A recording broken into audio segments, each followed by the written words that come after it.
So what's up no mga idol no. Bali dito ngayon tayo sa lutuan namin ng chicharon. Yung nasa kanan, yan yung pinrihit natin na chicharon baboy. So ready na yan para paputokin no. Yan. So ito naman nasa kabila, yung sobrang init na mantika. Yan yung dyan tayo magsasalang. Yan. Setup lang natin itong aking camera para kitang kita nyo kung paano ako magluto ng chicharon. So yan na no? Sobrang init na ng mantika mga idol. Yan. So yan, maglalagay lang tayo pa konti-konti para nang sa ganun madaling haluin. Kasi pag binuhos mo lahat yan, aapaw yan dyan sa sa kawa. So ito kailangan malinis yung kawa, kaya sasalain natin. Baka may mamaya may maliliit na butil ng chicharon dyan para fresh na fresh yung chicharon. Yan, sinalang na natin no mga idol. Yan, kailangan haluin nating mabuti yung chicharon para magpantay yung pag-alsa ng chicharon. Hindi pwede sa one side ka lang naghahalo dyan. Kailangan mahalo mo mabuti. Yan. Kaya mapapansin nyo, hinahalo ko siyang mabuti no mga idol no. Yan. Nandiyan ang mga technique ng pagchicharon. Itong ginagawa namin pangbenta po yan.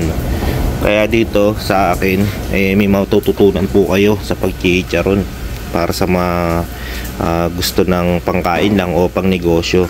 Bali ako kasi nagsisimula pa lang din ako magchicharon. So sinishare ko lang kung ano yung mga natututunan ko.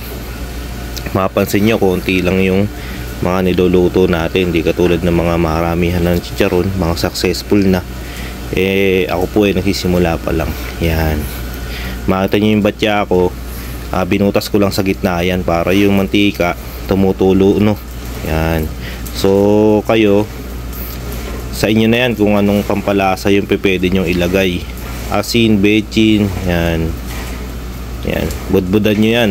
Kailangan mahalo ng maayos para magpantay no. Wag naman yung sobrang dami, yung katamtaman lang ang lagay para hindi masyadong maalat yung chicharon. Yan mga idol no. Yan, i-mix mo lang yan. Kailangan mix na mabuti yan. Sa kapag may nakita kayo na walang nalagyan ng seasoning o pambudbod, lagyan nyo para mag-balance. Yan. So binuhat ko yan kasi nilagay ko siya dun sa may plastic. Yan. Masasalang ulit tayo. Kailangan mabilis yung kilos nyo dyan mga idol kasi masusunog yung mantika o yung kawali no. Magsosobrang init. Hindi naman pwedeng ganun na sobrang init yung mantika. Yan. Halo-halo lang. Kasi pag sobrang init ng mantika, pwedeng masunog yung ating chicharon. Mabibigla siya. Kaya kailangan tadyado nyo rin yung apoy niya. So hindi ko ma-explain dito kung gaano kalakas yung apoy kasi kayo na yung makakaalam niyan pagka nag-try na kayo magluto ng chicharon. Sa mga hindi pa pala nakasubscribe sa akin, subscribe na kayo mga idol para updated kayo sa mga susunod na videos natin. Pagka lagi kayong sumusubaybay sa aking mga video, sure ball yan, matututo kayo magluto ng chicharon.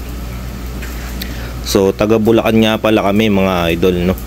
Taga Baliwag, Bulacan. Kaya itong pag-chicharon namin natutunan ko sa tatay ko dahil ito na po ang aming hanap buhay simulat sa pool. Mga bata pa lang po kami. Yan. Okay, ganun lang, same process lang siya no. Yan. So iba-iba po ng diskarte sa pagluluto ng chicharon.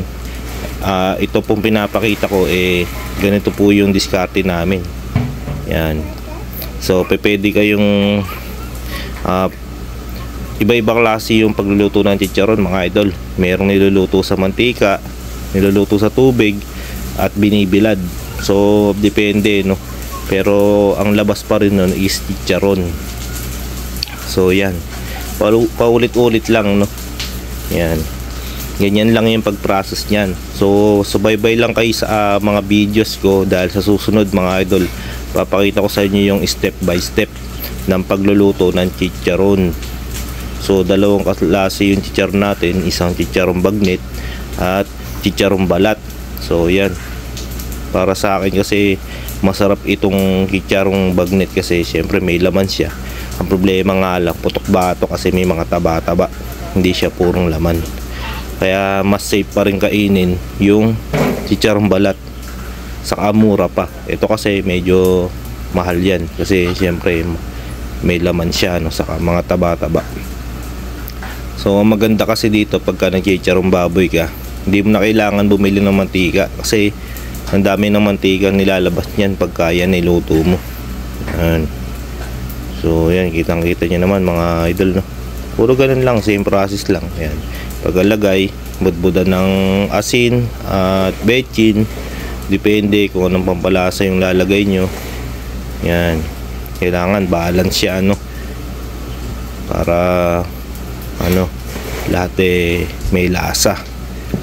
Ay, isa lang ako dyan kaya matagal. Maganda kung dalawa, dire-diretso.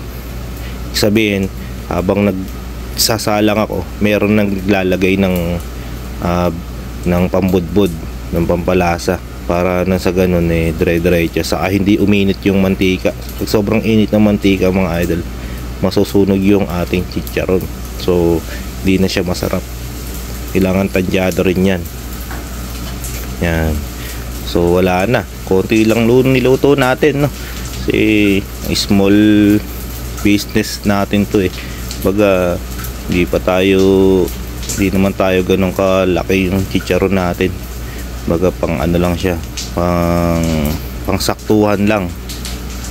Malay natin sa hinaharap, no, dumami yung order. Yan, tiyaga-tiyaga lang. Yan. Ito nga pala mga idol, yan, laging malinis saka maputi yung mantikang ginagamit namin. Hindi kami gumagamit ng mga used oil. Mas maganda kasi yun para fresh yung mantika, fresh yung chicharon, hindi siya maanta. Ayan yung mga diskarte. So marami pa kayo matututunan na diskarte. Like and subscribe mga idol, no, para makita nyo mga kachicharon dyan. Ayan, tingnan yung mga kachicharon. Dat pala tawag ko na sa inyo, hindi idol, mga kachicharon yun. So shout out nga pala sa lahat ng mga kachicharon ko dyan. Yan, kitang kita nyo naman yung mga galawan. Yan, etong ang galawang ganyan namana ko yan sa tatay ko kasi yan talaga yung hanap buhay namin. Bata pa lang ako nagchicharon na kami. Bata pa lang ako, nagtitinda na ako ng chicharon sa mga eskwelahan. Kasi na masukan ako sa trabaho, nagtitinda pa rin ako ng chicharon. So dati mga kachicharon hindi naman ito talaga yung hanap buhay ko kasi hindi ko pa nakikita, no. Ang trabaho ko noon namamasukan ako sa mga SM, Robinson, mga ganyan. Hanggang sa nag-try din ako magnegosyo. Nagtinda ako ng damit, yan, sapatos, kung ano-ano. Nagluto rin ako ng lutong ulam. So marami kong pinasok na negosyo sa trabaho. Pero hindi ko napansin na nasa amin na pala yung negosyo, no. Nasa amin na pala yung matagal ko nang hinahanap na negosyo. Hindi ko pa pinapansin. Kasi nga ganun pala yun. Pagka hindi mo gusto, hindi mo talaga papansinin.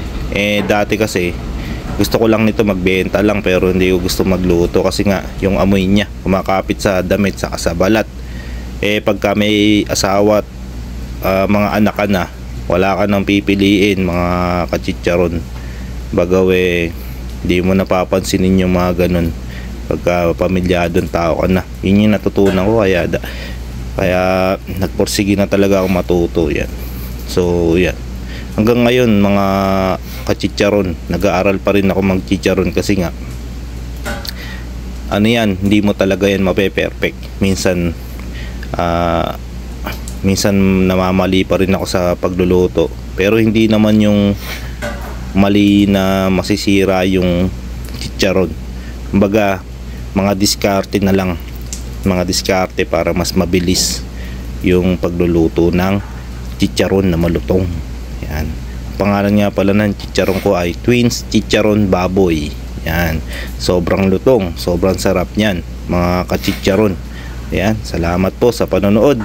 So ayan, makita nyo unang yung mantikang pinaggamitan ko, di ko na siya ginagamit, sinasaling ko na siya sa balde. Yan, kasi marami tayong stock na mantika, so hindi tayo nanghihinayang dyan na lutuin at gamitin ulit. Tatapon na natin yan, bebenta natin yan sa nanguha ng mantika. So tutusin mo, pwede pang gamitin yan. Madami tayong mantika, madami tayong stock kasi nga chicharon baboy yung niluluto natin, kaya hindi na natin gagamitin yan. Kaya yung mga chicharon natin laging fresh, mabango, talaga namang hindi maanta. Ayun yung mga diskarte mga kachicharon. So yan yung magugustuhan sa atin ng mga customer. Ayun yung mga tips. Ayan, kita nyo, no? Salin natin yan. Mamaya sasalin na natin ng bago yan mga kachicharon. Sobrang lutong yan. So tsaga-tsaga lang. Makita nyo yung lutoan ko, napakasimple lang.